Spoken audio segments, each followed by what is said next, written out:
almost 3 weeks ago in Syria, more than 1,000 innocent people, including hundreds of children, were murdered in the worst chemical weapons attack of the 21st century.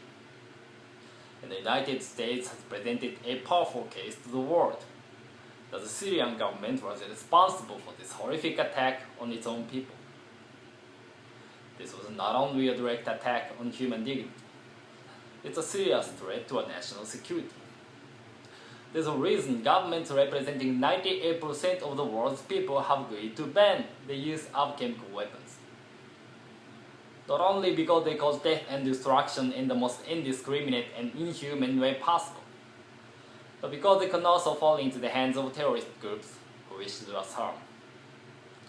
That's why last weekend I announced that, as Commander-in-Chief, I decided that the United States should take military action against the Syrian regime.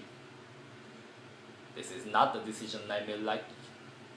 Deciding to use military force is the most solemn decision we can make as a nation.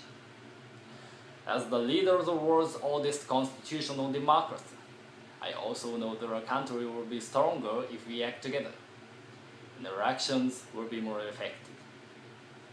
That's why I asked members of Congress to debate this issue and vote on authorizing the use of force. What we are not talking about is an open-ended intervention. This will not be another Iraq or Afghanistan.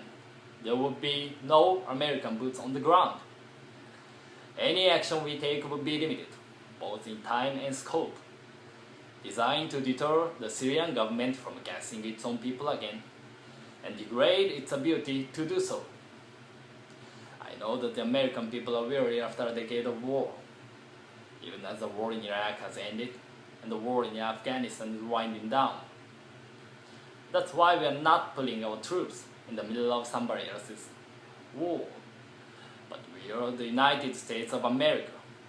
We cannot turn a blind eye to images like the ones we've seen out of Syria.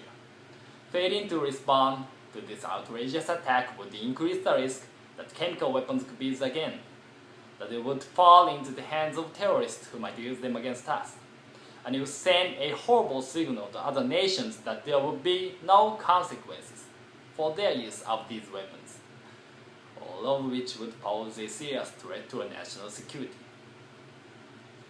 That's why we can't ignore chemical weapons attacks like this one, even if they happen halfway around the world. And that's why I call on members of Congress from both parties to come together and stand up for the kind of world we want to live in, the kind of world we want to leave our children and future generations. Thank you.